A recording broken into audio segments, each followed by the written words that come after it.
والصلاة والسلام على سيد المرسلين وعلى آله وأصحابه أجمعين، أما بعد. أعوذ بالله من الشيطان الرجيم. بسم الله الرحمن الرحيم. إنما يعبد مساجد الله من آمن بالله واليوم الآخر وأقام الصلاة وآتى الزكاة ولم يخش إلا الله فعسى أولئك أن يكونوا من المهتدين. صدق الله العظيم. میرے محترم بزرگوں اور دوستوں، اللہ کا لاکھ لاکھ شکر اور احسان ہوا کہ اللہ نے ہم سب کو جمعہ کے دن کچھ قرآن و حدیث کی باتیں سننے کا اور جماعت کے ساتھ نماز ادا کرنے کی توفیق دی. یہ اللہ کا بہت کرم اور احسان ہوا ہے. اور مزید احسان اللہ نے یہ کیا ہے کہ رمضان المبارک کا مہینہ پھر ہمیں جو ہے نصیب ہو رہا ہے. آج رات سے ہو سکتا ہو تراویح شروع ہو جائے یا کل سے تو فکس ہے، لیکن آج بھی چانس ہے، باقی چاند کے اوپر ہے. اس میں دیکھیں کہ پچھلے سال جو رمضان میں تھے وہ اس سال رمضان میں کیا ہے؟ موجود نہیں ہے. پچھلے جمعہ جو لوگ موجود تھے وہ اس جمعہ نہیں. پچھلے جمعہ ڈاکٹر صاحب یہاں بیٹھے ہوئے تھے. انسان کہاں سے کہاں چلا جاتا ہے، کب کس کے ساتھ کیا ہو رہا ہے کوئی خبر نہیں. پیسہ جمع کر کے رکھنا، عہدہ بنانا، نہ جانے انسان کیا کیا کر رہا ہے. ایک جھٹکی بھی موت آئی، چلے گئے. سنیچر کے دن ہمارے پیچھے جنازے کی نماز ادا کیے ہیں، اور منگل کے دن ہمارے آگے آ گئے. دنیا کا دستور ہے، ہر ایک انسان کو جانا ہے دنیا سے. کیا لے کے آئے تھے، کیا لے کے گئے؟ کچھ بھی لے کے نہیں. پورے بستی کے کفن کے کپڑا وہی کاٹتے تھے، لیکن آج ان کے کپڑا کاٹنے والا کوئی نہیں مل رہا تھا، ہے کہ نہیں؟ یہ دنیا کا دستور ہے، سب کو جانا ہے ایک نہ ایک دن. تو اللہ کا کرم ہوا کہ اللہ نے اس مرتبہ ہم لوگوں کو پھر رمضان کا مہینہ مل رہا ہے. ہم اللہ سے دعا کرتے ہیں کہ اللہ تعالی ہم سب لوگوں کو پورے رمضان کے روزے رکھنے کی توفیق نصیب فرمائے اور خوب نیک اعمال کر کے جنت کمائے. ہے کہ یہ پیسہ کمانا کوئی معمولی بات نہیں ہے. پیسہ کمانا، ایک غریب بھی جو ہے، ڈوم جو بھی ہے وہ پیسہ کما کے کھا رہا ہے کہ نہیں؟ اپنے محلے میں ہی ہے ڈوم سب ہے، وہ بھی کما کے کھا رہا ہے. پیسہ سب کماتا ہے، لیکن جنت ہر کوئی نہیں کما سکتا ہے. یہ تو مومن کی صفات ہے. نیک لوگ ہیں، اللہ والے ہیں، وہی کما لیتے ہیں جنت. دنیا سے خوشی خوشی چلے جاتے ہیں. میں نے جو ان کا چہرہ دیکھا ایسا لگ رہا تھا کہ مسکرا رہے تھے. ہمیں جو محسوس ہوا، ہم نے جو دیکھا ان کا چہرہ ڈاکٹر صاحب کا، ایسا لگ رہا تھا کہ بالکل آسانی میں مسکرا رہے ہیں، ہنستے ہیں. اور جو ان کے اخلاق تھے وہ تو ہمیں لگتا ہے کہ زندگی بھر یاد رہے. ہم نے جو 4 سال ان کے ساتھ گزارا ہے تو بہت اچھے سے یاد ہے کہ ان کے اخلاق کیسے تھے، بات کرنے کا طریقہ کیا تھا، کیا ان کا لہجہ تھا، باقی لین دین کیا تھا وہ آپ لوگ جانتے ہو کہ ہمارا اس میں کوئی تعلق نہیں ہے. کیا ہے لین دین کیسا تھا نہیں تھا، وہ تو معاشرے میں جو لوگ رہتے ہیں، ان کے رشتے دار ہیں، ان کو معلوم ہوا کہ ان کا لین دین کیسا تھا. لیکن اتنا تو ہم گواہی دیتے ہیں کہ ان کے اخلاق بہت اچھے تھے. یہ تو ہم کہیں گے ان کا لہجہ بہت اچھا تھا، ان کا نرم لہجہ اور اخلاق بہت ہی اعلیٰ تھا. اللہ سے دعا کرتے ہیں کہ اللہ تعالیٰ ان کو جنت الفردوس میں جگہ عطا فرمائے. آمین. تو میرے محترم بزرگوں دوستوں، آج ہم جس ٹاپک پر بات کریں گے وہ ہے مسجد کی تعمیر، مسجد کے آداب، مسجد کی فضیلت. اس لیے کہ ہم لوگوں نے اپنے اپنے گھر کو خوب سجا لیا ہے. ایک ایک روم میں 4 بلب لگا لیے ہیں، انورٹر لگائے ہوئے ہیں، اسٹیبلائزر لگائے ہوئے ہیں. ہر آدمی اپنے اپنے گھر کا اللہ کا شکر ہے سب انتظام کیے ہوئے ہیں، اور کرنا بھی چاہیے. گھر کی بھی کیا ہے، اس کے مینجمنٹ کرنا بھی کیا ہے، ضروری ہے. اور یہ میں ہمیشہ کہتے آ رہا ہوں کہ جو مسجد کے جو صدر ہوتے ہیں، سیکیورٹی ہوتے ہیں، ان کی ذمہ داری یہ ہوتی ہے مسجد کی مینجمنٹ کرنا۔ کیا ہے؟ مسجد کی مینجمنٹ کرنا، کہ کہاں کیا چیز کی ضرورت ہے، کیا خرابی ہو چکی ہے، کیا ہو رہا ہے مسجد میں، نہیں ہو رہا ہے۔ یہ مسجد کے صدر اور سیکیورٹی کی ذمہ داری ہوتی ہے۔ کیا ہے؟ مسجد کے صدر اور سیکیورٹی کی ذمہ داری ہوتی ہے۔ اسی کے تعلق سے کچھ باتیں ہم آپ کے سامنے عرض کریں گے۔ سب لوگ کوشش کریں کہ میری باتوں کو توجہ سے سنیں، تو انشاءاللہ کچھ فائدہ ہوگا، مسجد کا بھی بھلا ہو جائے گا، ہے کہ نہیں؟ ایک مرتبہ درود شریف پڑھنا، اللہم صلی علی محمد وعلی آل محمد کما صلیت علی ابراہیم وعلی آل ابراہیم انک حمید مجید، اللہم بارک علی محمد وعلی آل محمد کما بارکت علی ابراہیم وعلی آل ابراہیم انک حمید مجید۔ کہ اللہ تعالیٰ نے اس دنیا کے اندر سب سے پہلی جو مسجد ہے وہ ہے مسجد حرام، جس کو خانہ کعبہ کہتے ہیں۔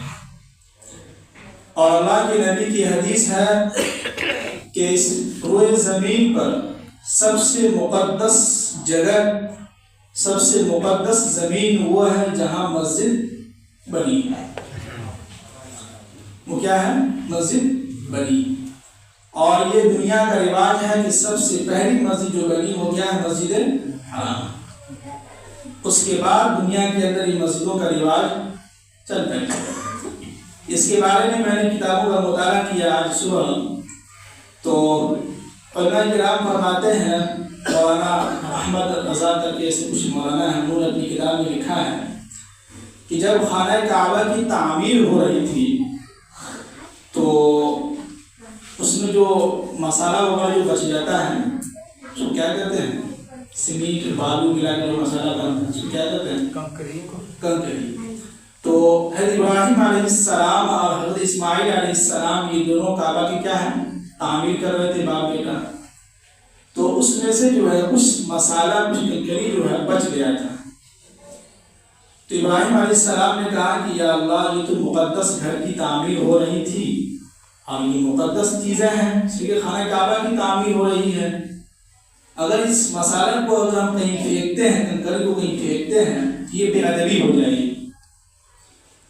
تو لہذا ابراہیم علیہ السلام یہ باتیں اللہ سے کیا ہے، بات دعا بھی ہی کر رہے تھے، تو ایک آواز آئی اور کہا کہ ابراہیم اس مسالے کو، اس کنکری کو جو ہے خانہ کعبہ کے سامنے جو حتیم ہے اس جگہ پر تم رکھ دو، اس جگہ پر کیا ہے؟ رکھ دو۔ رکھ دیا گیا۔ جبرائیل علیہ السلام آئے، اپنے پر کو بچھائے اور اس کنکری کو اپنے پر کے اوپر کیا ہے؟ رکھا، اور آسمان پر گئے اور آسمان سے پوری دنیا کے اندر اس کو چھیڑ دیا وہ کنکری۔ تو بتایا جاتا ہے کہ وہ کنکری جہاں جہاں جس ملک میں، جس جگہ پر، جس زمین پر گری ہے، اس جگہ مسجد کیا ہے؟ بنی گئی۔ اس جگہ کیا ہے؟ مسجد بنی گئی۔ یہ مقدس گھر ہے، یہ اللہ کا گھر ہے۔ یہ مسجد کس کا گھر ہے؟ اللہ کا گھر ہے، اور مدرسہ نبی کا گھر ہے۔ یہ دونوں جگہوں میں پیسہ لگانا یہ خوش نصیبی کی بات ہے، اور خوش نصیب لوگ ہوتے ہیں جن کا پیسہ ان مسجد کے اندر لگتا ہے، اور خوش نصیب لوگ ہوتے ہیں جو اس کی مینجمنٹ کر رہے ہیں۔ ہم ہمیشہ کہتے ہیں کہ جو مسجد کے جو صدر سیکریٹری ہوتے ہیں یہ اللہ کی طرف سے چنندہ ہوتے ہیں۔ اللہ ان کے اوپر ایک ذمہ داری دیتا ہے کہ دیکھتے ہیں کہ یہ مسجد کے صدر سیکریٹری بن کے کچھ کرنا چاہتا ہے کہ نہیں چاہتا ہے۔ یہ خوش نصیبی کی بات ہے کہ اللہ نے آپ کو مقدر میں حصہ دیا ہے، آپ کسی کو مینجمنٹ کر کے چاہیں تو جنت کما سکتے ہیں۔ کیا ہے؟ اسی کی اگر ہم چاہیں تو مینجمنٹ کر کے اس کو اچھے طریقے سے جنت کما سکتے ہیں۔ کل پرسوں ہم لوگ جو ہے باراتی میں گئے تھے، کہاں گئے تھے ہم لوگ؟ مٹولیا چھوٹی مسجد، اللہ اکبر، کیا خوبصورت مسجد کو سجایا ہوا تھا۔ ہم سے بھی، ہم لوگ کی مسجد ماشاءاللہ کافی زمین ہے ہم لوگوں کے پاس، وہاں کی زمین بہت چھوٹی ہے، ایک سال میں مشکل سے 10-15 لوگ آئے ہیں، اور خوبصورت اتنا مت پوچھیے کیا ان کا پینٹنگ ڈینٹنگ لائٹنگ کا انتظام کیے ہوا تھا، کیا ان کا بورڈ تھا، وائرنگ کس طریقے سے کیے ہوا تھا، کتنا اچھے طریقے سے مینجمنٹ کیے ہوا تھا، اور اس گھر کے اس گاؤں کی آبادی کتنی رہی ہوگی؟ مشکل سے 10-15 گھر. کتنے ہیں؟ 15 گھر کے آبادی کے مسلمانوں کے مسجد کا یہ حال ہے. اور ہمارے مسجد ہمارے گاؤں میں 110 گھر ہے، اور اللہ کا شکر ہے کہ سب لوگ مالدار ہیں، کوئی غریب نہیں ہے دنیا میں. میری دعا ہے کہ آپ سب لوگ مالدار ہیں، کوئی غریب نہیں ہے. لیکن اس گاؤں کے مسجد کا حال یہ دیکھیے، یہ دیکھیے، لائٹنگ دیکھیے، وائرنگ دیکھیے، انورٹر کب ٹھیک ہو کر آیا پھر خراب ہو گیا. تو کیا ہم مسجد میں 1 روپیہ بھی نہیں لگا سکتے؟ کیا ہم اتنے غریب ہو گئے ہیں کہ ہمارا ہم جو ہے مسجد میں لگانا نہیں چاہ رہے ہیں؟ کیا ہو گیا ہے؟ اور میں نے ہمیشہ آپ سے کہا ہے کہ جو انسان کہتا ہے کہ کل یہ کام کریں گے، قیامت آ جائے گی لیکن کل آپ کا نہیں آئے گا. کل نہیں آتا، کبھی آتا ہی نہیں ہے. کل جو کام ہو ابھی ہو. ہمارے نبی صلی اللہ علیہ وسلم مکہ سے ہجرت کر کے جب مدینہ گئے تو یہ نہیں سوچا کہ بھائی کل سے مسجد کا کام شروع کیا جائے گا. نہیں، سب سے پہلے مسجد بنے گی. کیا بنے گی؟ مسجد. صحابہ ہجرت کر کے گئے، گھر کا کوئی ٹھکانہ نہیں ہے، نبی کے گھر کا کوئی ٹھکانہ نہیں ہے، لیکن اللہ کے نبی کیا حکم دے رہا ہے کہ سب سے پہلے مسجد بنے گی. اور سب سے پہلی مسجد بنی مسجد کوفہ بنی.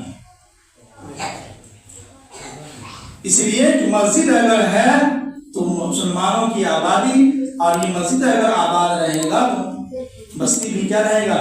آباد رہے گا. سوچیں، غور و فکر کریں.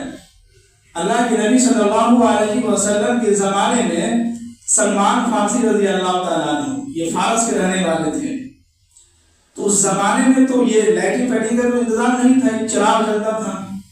تو سلمان فارسی رضی اللہ تعالیٰ عنہ اپنے ملک سے، فارس سے جو ہے ایک ایسی چیز لے کے آئے تھے، روشنی کا جو انتظام ہوتا ہے، جس کی وجہ سے وہ لے کر کے آئے تو مسجد نبی میں لٹکا دیے. اور نبی صلی اللہ علیہ وسلم عشاء کے وقت جب نماز کے لیے آئے تو پورا مسجد جو ہے روشنی سے جو ہے چمک گیا. تو اللہ کے نبی اتنے خوش ہوئے کہنے لگے کہ کاش کہ اگر میرے پاس اگر ایک اور بیٹی ہوتی تو میں اس بیٹی کا نکاح سلمان فارسی سے کر دیتا. واہ، کتنی خوشی ہو. ایک مسجد میں اس زمانے کے حساب سے جو بھی رہا ہوں، جو میں نے کتابوں کا مطالعہ کیا، ایک روشنی ٹائپ کی تھی جس سے پورا مسجد نبی چمکنے لگا. نبی اتنے خوش ہوئے، کہنے لگے کہ کاش کہ میرے پاس ایک اور بیٹی اگر ہوتی تو میں اس کا نکاح سلمان فارسی سے کر دیتا. اللہ. اور سوچیں کہ اگر ایک مسجد میں اگر ہمارا ایک پیسہ لگ جاتا ہے، ایک بلب اگر لگ جاتا ہے، وائرنگ اگر صحیح طریقے سے ہو جاتا ہے، اور سب سے پہلے اس وقت جو ضروری ہے اپنے مسجد کی وہ وائرنگ کی ضروری، بہت سخت ضرورت ہے. اسی وقت بھی لائٹ کر سکتی ہے. صبح سے لائٹ کٹی ہوئی تھی، پورا انورٹر بیٹھ گیا. کیا ہمارے گھر میں اگر ایسا ہوتا تو ہم سکون سے بیٹھے رہتے؟ سوچے گا میری بات اگر بری لگے تو معاف کیجیے گا، لیکن دل پہ لگنے والی بات ہے. سوچیے گا ذرا بیٹھ کے اکیلے میں، بھائی کیا ہو گیا ہے. آپ بغل کی مسجد میں چلے جائے، گوریا کی مسجد میں، کتنا خوبصورت لگ رہا ہے، باہر سے کتنا چمک رہا ہے. جا کے دیکھ لیجیے گا ایسا کے بعد جمعہ کے بعد گھومتے پھرتے. آبادی بہت کم ہے، اور میں سمجھتا ہوں کہ سب سے زیادہ مالدار اس محلے میں ہے مالدار. کون غریب ہے؟ آپ بتا دو. کون ایسے جو صبح سے ابھی تک کچھ کھائے نہیں ہوں گے؟ ہر ایک انسان کے گھر میں کھانا بنا ہوا ہوگا. وہ بھی آج تو جمعہ کا دن ہے. حسن صاحب پتا ہے کہ نہیں؟ اگر کل جائے، نام لینے بچے لوگ سنتے رہتے ہیں، اگر کل جائے تو پھر دیکھیے نہیں آپ کو وہ والا گوشت چاہیے تو آن لائن پیمنٹ کریں گے. اور مسجد کے نام پہ پیسہ ہے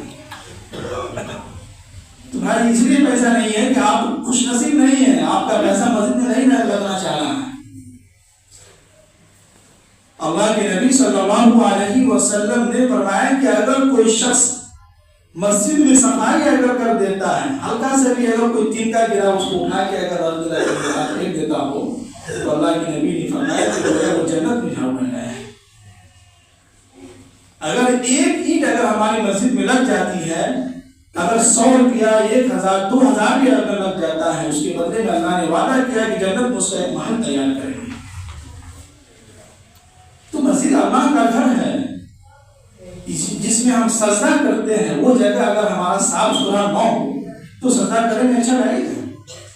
مسجد کی خوبصورتی بھی تو ضروری ہے نا۔ مسجد اگر خوبصورت نہ ہو تو انسان کو اچھا بھی نہیں لگتا ہے۔ مسجد کی اگر مینجمنٹ اگر صحیح طریقے سے نہیں کیا جائے تو وہ اچھا نہیں لگتا ہے۔ غور و فکر کریں، سوچیں۔ اسی لیے اللہ تعالیٰ نے قرآن پاک کے اندر صاف صاف فرمایا کہ انما یعمر مساجد اللہ من آمن باللہ والیوم الآخر۔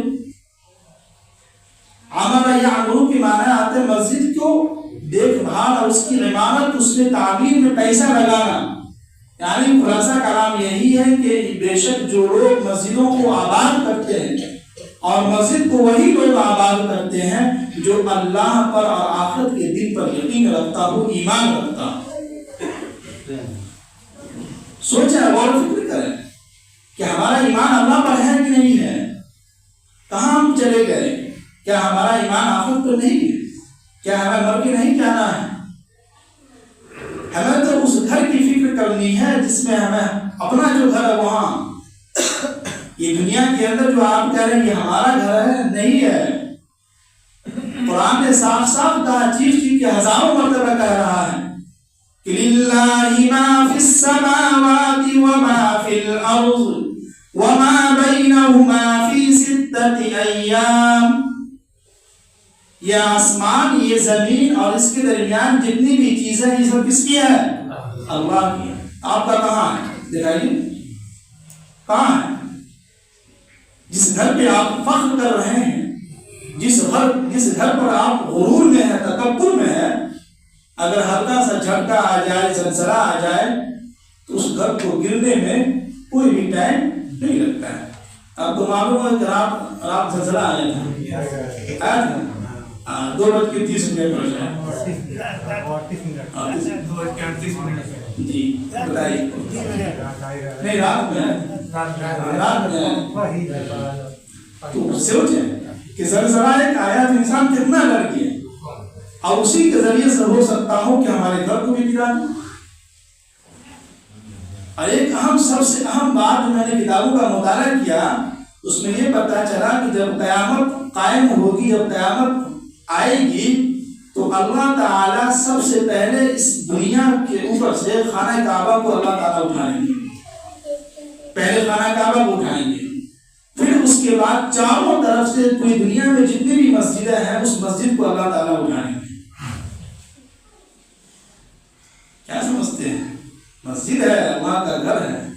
مسجد کے آداب جو اصول ہیں، جو قوانین ہیں، آپ اس کا مطالعہ کریں گے تو سمجھ میں آئے گا کہ مسجد میں کس طریقے سے بیٹھا جائے، کیا انداز ہونا چاہیے اور کیا پہن کے آنا چاہیے۔ وہ کہتے ہیں کہ جس لباس کو پہن کے جانے میں، باراتی میں جانے میں شرم آتی ہو تو ہمیں چاہیے کہ اس لباس کو پہن کر مسجد میں بھی آنے میں ہمیں شرم آنی چاہیے۔ کیا آنی چاہیے؟ شرم آنی چاہیے۔ اپنی زندگی کے اندر ایک اصول بنائے، ضوابط بنائے، جو مسجد کے آداب، جو اصول ہیں۔ باراتی میں ہم نے دیکھا کہ جو لوگ ابھی لنگی پہن کے بیٹھے ہوئے، یہی لوگ باراتی میں گئے تھے تو پاجامہ پہن کے گئے ہوئے تھے وہاں، اور کندھے پہ جو رومال لٹکائے ہوئے ہیں، وہاں تو کندھے کی سنت نہیں ہے۔ اب مسجد میں لنگی پہن کے آئیں گے تو کیا کہیں گے؟